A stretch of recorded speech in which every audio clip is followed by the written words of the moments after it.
అందరికీ నమస్కారం. విజయవాడ కనకదుర్గ అమ్మవారి ఆలయంలో అమ్మవారికి నివేదన కోసం వినియోగించేటువంటి బియ్యంలో కూడా నాణ్యమైన బియ్యాన్ని వినియోగించకుండా నాచరకమైనటువంటి బిర్యాన్ని వినియోగిస్తూ ఉన్న దేవాదాయ శాఖ మంత్రి కానీ అది సదరు దేవస్థానానికి సంబంధించినటువంటి అధికారులు కానీ ఈఓ గారు కానీ ఎందుకు చర్యలు తీసుకోవట్లేదో సమాధానం చెప్పాలి. అన్నప్రసాద వితరణకు కానీ పులిహార ప్రసాదంలో కానీ నాచి రకమైనటువంటి బియ్యాన్నే వినియోగిస్తూ ఉన్నారు. లలిత బ్రాండ్ రైస్ ఆరెంజ్ వాడాలని టెండర్ కండిషన్లో చాలా స్పష్టంగా తెలియజేసినప్పటికీ అక్కడ ఒక పనికిమాలిన కంపెనీ డింగ్ డాంగ్ బెల్ అంటే అది ఎవరికో కూడా తెలియదు. సదరు కాంట్రాక్టర్ ఎవరైతే ఉన్నారో సాయి మణికంఠ ఏజెన్సీనే ఈ సొంత బ్రాండ్ని సృష్టించి అందులో డిపో బియ్యానికి పాలిష్ పెట్టి వినియోగిస్తున్నారనేటువంటి అనుమానం కూడా మాకు కలుగుతూ ఉంది. అమ్మవారికి నాణ్యమైన బియ్యంతో నివేదన చెయ్యకుండా ఇలాగ నాచిరకం బియ్యంతో నివేదన చేసి ఏడాదికి ఒక్క బియ్యంలోనే ₹1.5 కోట్లు కొట్టేస్తూ ఉన్న సదరు కాంట్రాక్టర్ని ఎందుకు చర్యలు తీసుకోవట్లా? దేవాదాయ శాఖ మంత్రి ఈఓ గారు అదేవిధంగా అక్కడ ఉండేటువంటి అధికారుల మీద కూడా రాష్ట్ర ప్రభుత్వం తక్షణమే చర్యలు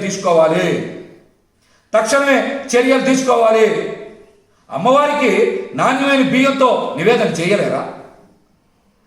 చేయలేరా?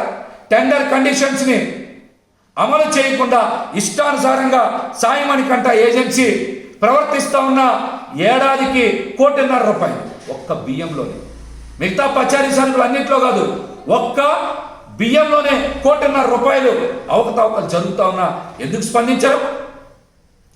స్పందించరు? దీని మీద జగన్మోహన్ రెడ్డి గారు కూడా స్పందించాలి. అమ్మవారికి సమర్పించేటువంటి నివేదన కూడా నాణ్యమైన బియ్యంతో ప్రసాదం పెట్టలేకపోతున్నటువంటి ఈ జగన్మోహన్ రెడ్డి గారి ప్రభుత్వాన్ని, ఆయన యొక్క తీరుని ప్రజలందరూ కూడా గమనించాలి, బుద్ధి చెప్పాలని కూడా విజ్ఞప్తి చేస్తూ ఎన్టీఆర్ జిల్లా ఫుడ్ సేఫ్టీ అధికారులు కూడా ఈ సాయి మణికంఠ ఏజెన్సీ మీద నాచిరకం బియ్యం సరఫరా చేస్తున్నందుకు నాచిరకం బియ్యంతో అమ్మవారికి నివేదన సమర్పించడంతో పాటు పులిహార ప్రసాదం అదేవిధంగా అన్న ప్రసాద వితరణ కూడా వినియోగిస్తున్నందున తక్షణమే మీరు కేసు ఫైల్ చేయాలి. సదర్ కాంట్రాక్టర్ మీద అన్నవరంలో ఈ నాచిరకం బియ్యం సరఫరా చేస్తున్నందుకు కేసు ఫైల్ చేశారు. ఈ రోజుకి కాకినాడలో ఆ కేసు నడుస్తూ ఉంది. మీరు కూడా ఇక్కడ స్పందించాలి. అమ్మవారికి నాచిరకం బియ్యంతో నివేదన చేస్తున్నందుకు తక్షణమే రాష్ట్ర ప్రభుత్వం భక్తులందరికీ కూడా క్షమాపణ చెప్పాలని కూడా మేమైతే డిమాండ్ చేస్తాము.